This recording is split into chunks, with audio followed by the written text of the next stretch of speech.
Hello my dear friends and students, welcome back on my channel.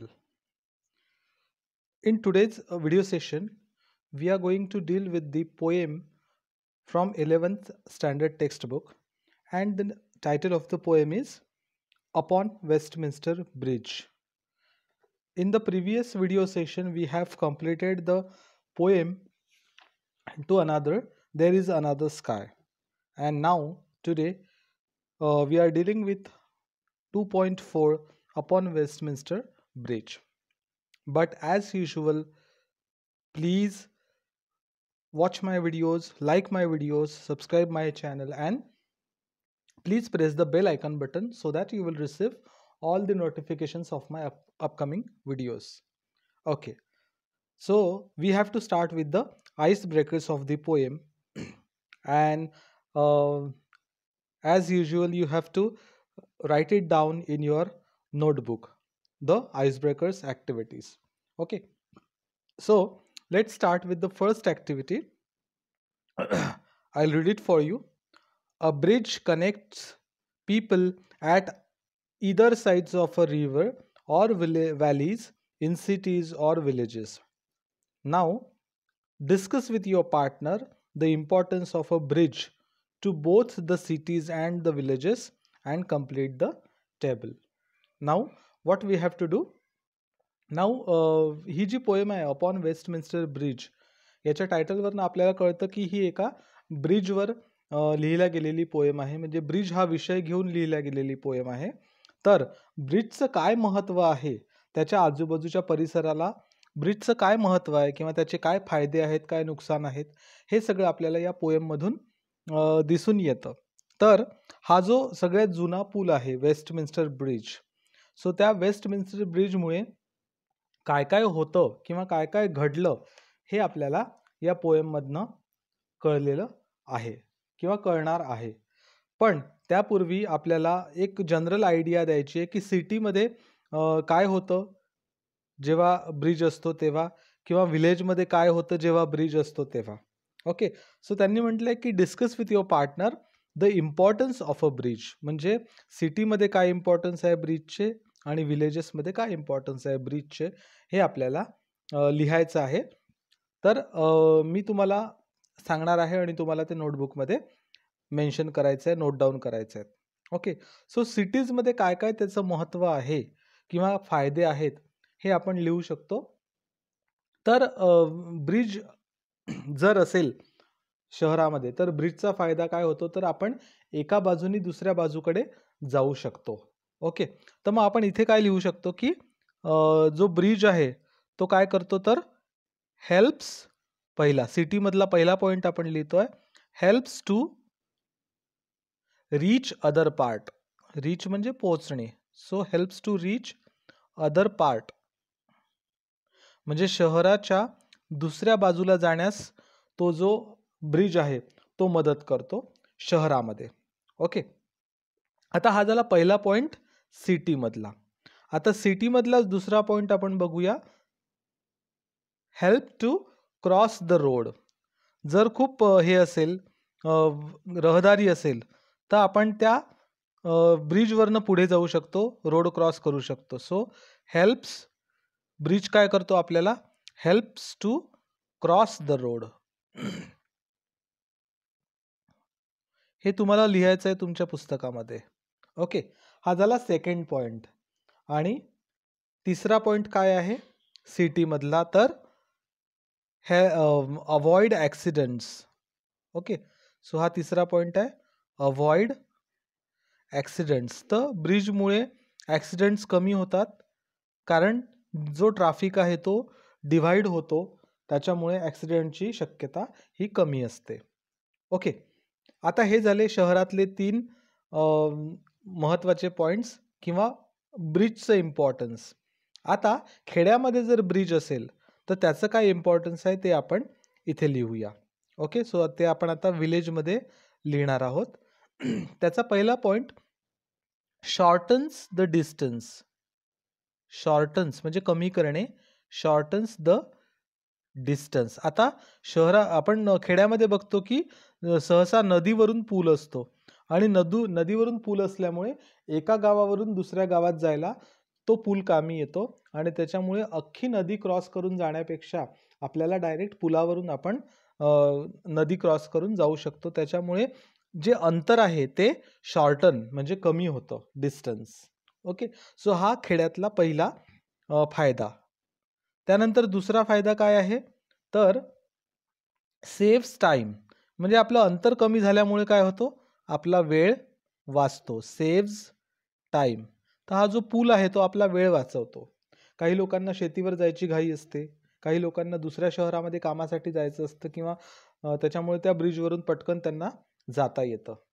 त्याच्यानंतर तिसरा जो विलेजमधला point आहे तो आपण लिहूया, इन्क्रीजेस कॉन्टॅक्ट्स. इन्क्रीजेस म्हणजे वाढवणे, इन्क्रीजेस कॉन्टॅक्ट्स. मग एक खेडं किंवा एक विलेज हे दुसऱ्या विलेजच्या लोकांसोबत आपलं कॉन्टॅक्ट वाढवतो. So increases contacts. हे झाले विलेजचे 3 फायदे, ब्रिजचे 3 फायदे विलेजसाठी. सो आता आपण पुढची ऍक्टिव्हिटी बघूया. Building a bridge needs careful planning. Think about what goes on before the actual construction begins. आता त्यांनी म्हटलंय की ब्रिज बांधत असताना त्याच्यापूर्वी काय गरज असते, कशाची गरज असते, तर ती प्लॅनिंगची गरज असते. ओके, आणि प्लॅनिंग करत असताना आपल्या कुठल्या कुठल्या गोष्टी आपल्याला कराव्या लागतात, म्हणजे कन्स्ट्रक्शन सुरू होण्याच्या पूर्वी, बांधकाम सुरू होण्याच्या पूर्वी प्लॅनिंगमध्ये काय काय करावं लागतं हे आपल्याला खाली लिहायचं आहे. सो त्यांनी पहिलीच गोष्ट लिहिली आहे, ती एक लिहून दिली आहे त्यांनी आपल्याला, की दॅट इज प्रॉपर प्लॅनिंग. हे करणं आवश्यक आहे. त्याच्यानंतर पुढची गोष्ट आपण म्हणूया की ते करण्यासाठी सर्वात पहिल्यांदा मेजरमेंट घेणं आवश्यक आहे. ओके, मेजरमेंट म्हणजे माप घेणं आवश्यक आहे की पूल कुठून कुठपर्यंत बांधायचा आहे. So that is called as measurement. Okay, ही झाली दुसरी गोष्ट प्लॅनिंग करत असताना. त्याच्यानंतर तिसरी गोष्ट, मेजरमेंट घेतल्यानंतर ड्रॉइंग ऑफ द ब्रिज किंवा drawing of design. Drawing the design, बरोबर आहे, म्हणजे ब्रिज कसा बांधायचा त्याचं डिझाईन, त्यालाच आपण ब्लूप्रिंट असं सुद्धा म्हणतो. त्याच्यानंतर डिझाईन तयार झाल्यानंतर एस्टिमेट म्हणजे साधारण किती खर्च येणार आहे त्याला, तर तो खर्च एस्टिमेट. Okay, ESTIMATE estimate. आता हे झाले 3 पॉईंट, आपला राहतो आहे 1 पॉईंट. त्याच्यानंतर चौथा पॉईंट आपण पाचवा पॉईंट आपण लिहूया की परचेसिंग लँड. ती जमीन विकत घेणे हा एक भाग असतो परत, परचेसिंग द लँड. आता खरं तर सरकारला जागा विकत घेण्याची गरज नसते, पण आता जसं काही काही वेळेला काही घरामध्ये येतात, काही शेतीमध्ये येतात, तर मग त्यांना पैसा देऊन त्यांची ती जमीन विकत घेणे हे सरकारचं काम असतं.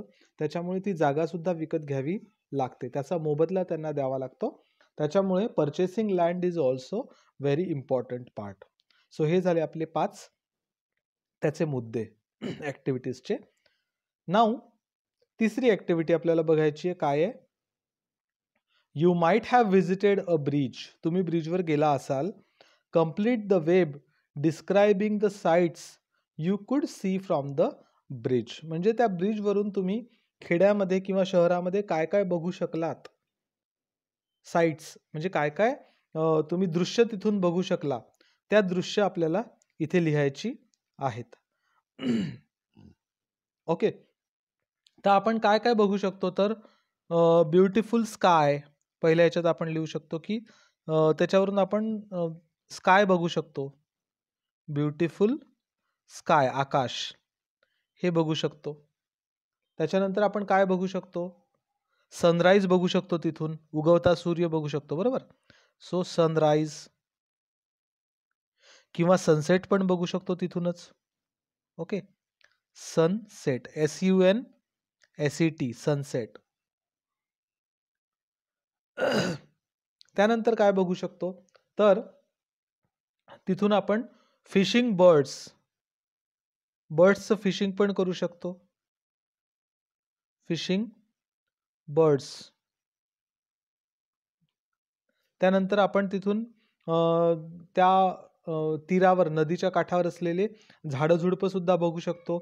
So shrubs on the banks, shrubs म्हणजे झाडं झुडपं, shrubs on the banks, bank म्हणजे नदीचं काठ, banks, shrubs on the banks. म्हणजे पहिलं झालं ब्युटिफुल स्काय, दुसरं झालं सनराईज आणि सनसेट, तिसरं झालं फिशिंग बर्ड्स आणि चौथं झालं shrubs on the banks. So अशा चार पाच चित्र किंवा त्यापेक्षाही जास्त चित्र आपण बघू शकतो. जर तो शहरातला ब्रिज असेल तर तिथे आपण बिल्डिंग्स बघू शकतो, ऑफिसेस बघू शकतो, तिथनं वरून विमान जाताना आपण बघू शकतो, किंवा बऱ्याच काही अजून अशा गोष्टी आहेत की ज्या आपल्याला शहरातल्या ब्रिजवरनं दिसू शकतात. ओके, सो हे आपण इथे आईस ब्रेकर्सच्या ॲक्टिव्हिटीज कंप्लीट केलेल्या आहेत. आता आपण आज बघूया जे पोएट आहेत या पोएमचे, विलियम वर्ड्सवर्थ, त्यांचं इंट्रोडक्शन आपण आज बघूया. ओके, सो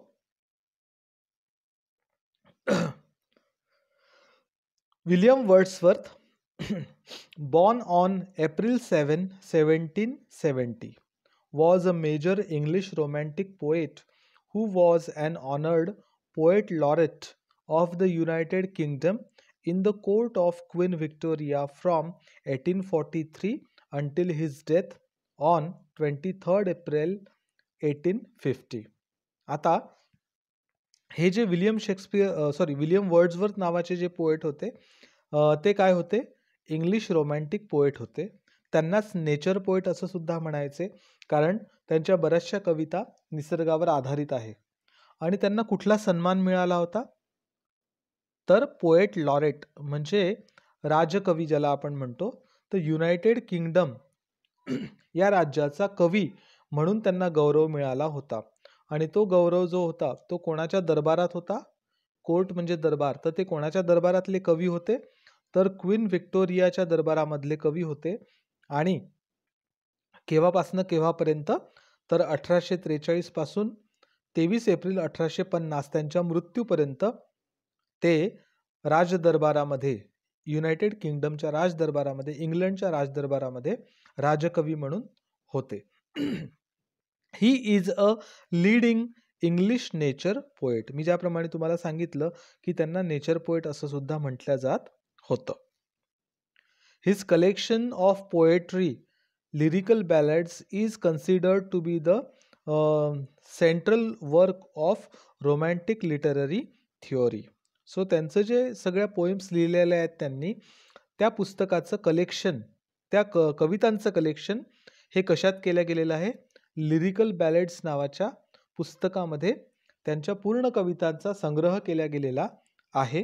आणि त्या कविताच्या संग्रहाला रोमॅन्टिक लिटररी थिअरी असं म्हटलेलं आहे. म्हणजे रोमॅन्टिक पोएम जर कोणाला लिहायच्या असतील तर त्यांचं लिरिकल बॅलेड्स वाचल्यानंतरच ते रोमॅन्टिक कविता लिहिल्या जातात, असं एक प्रकारचा समज आहे.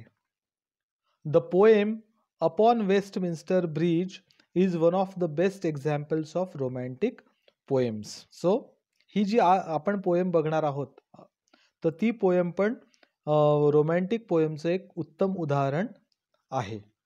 ओके, अपॉन, आता या कवितेमध्ये काय दिलेलं आहे ते या खालच्या पॅरेग्राफमध्ये सांगितलं आहे.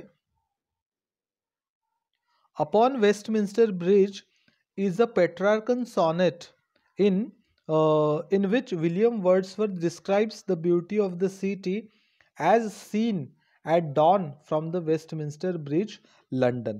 आता ही जी पोएम आहे, it is called as a Petrarchan sonnet. म्हणजे ही पेट्रार्कन सॉनेटमध्ये लिहिल्या गेलेली आहे. आता सॉनेट म्हणजे 14 ओळीची कविता, आणि पेट्रार्कन सॉनेट म्हणजे पहिलं कडवं 8 ओळींचं आणि दुसरं कडवं 6 ओळींचं, त्याला म्हणतात पेट्रार्कन सॉनेट. सो ही कविता पेट्रार्कन सॉनेट या टाईपमध्ये लिहिल्या गेलेली आहे. आणि ज्याच्यामध्ये काय डिस्क्राईब केलं आहे, तर ब्युटी ऑफ द सिटी, शहराची शहराचं सौंदर्य सांगितलं गेलं आहे, जे कधी चांगलं दिसतं तर डॉनच्या वेळेला, म्हणजे सूर्योदयाच्या वेळेला, पहाटेच्या वेळेला. कुठून? Westminster bridge, London. इथून जर आपण पहाटेच्या वेळेला शहराकडे बघितलं तर शहराचं सौंदर्य जे दिसतं त्या सौंदर्याबद्दल वर्णन या कवितेमध्ये केल्या गेलेलं आहे. The poet was enthralled by the panoramic landscape, beauty, calm and quiet nature before him. So poet जेव्हा बघतो त्या ब्रिजवरनं सकाळच्या वेळेला जेव्हा शहराकडे बघतो तेव्हा तो ही वॉज कम्प्लिटली एन्थ्रॉल्ड, म्हणजे तो आश्चर्यचकित झाला आहे त्या शहराचं सौंदर्य बघून. By the panoramic landscape. Panoramic landscape म्हणजे त्या शहराचं सौंदर्य. पॅनोरामिक म्हणजे नेचरचं जे सौंदर्य आहे ते बघून, त्याची ब्युटी बघून, त्याचं कामनेस म्हणजे त्या शहराची शांतता बघून, अँड क्वाइट नेचर, शांत निसर्ग बघून त्यांनी ही पोएम लिहिलेली आहे. This poem was first published in the collection of poems in 2 volumes in 1807. So त्यांची ही जी पोएम आहे ही त्यांच्या कलेक्शन ऑफ पोएम्स या ग्रंथामध्ये पब्लिश झाली होती इन 2 व्हॉल्यूम्स इन 1807. म्हणजे 1807 मध्ये त्यांचं जेव्हा कलेक्शन ऑफ पोएम्स नावाचं व्हॉल्यूम ग्रंथ निघाला होता त्याच्यामध्ये ही पोएम त्यांनी पहिल्यांदा पब्लिश केलेली होती. सो असं एकंदरीत या पोएमचं इंट्रोडक्शन आणि त्या पोएटचं इंट्रोडक्शन आपल्याला या पॅराग्राफमधनं कळतं आहे. सो ती जी पोएम आहे अपॉन वेस्टमिन्स्टर ब्रिज ती आपण नेक्स्ट लेक्चरमध्ये व्हिडिओ सेशनमध्ये घेणार आहोत. तोपर्यंत good bye and have a very nice day ahead, and thank you very much for patiently listening to my videos and liking my videos, subscribing my channel. Thank you very much.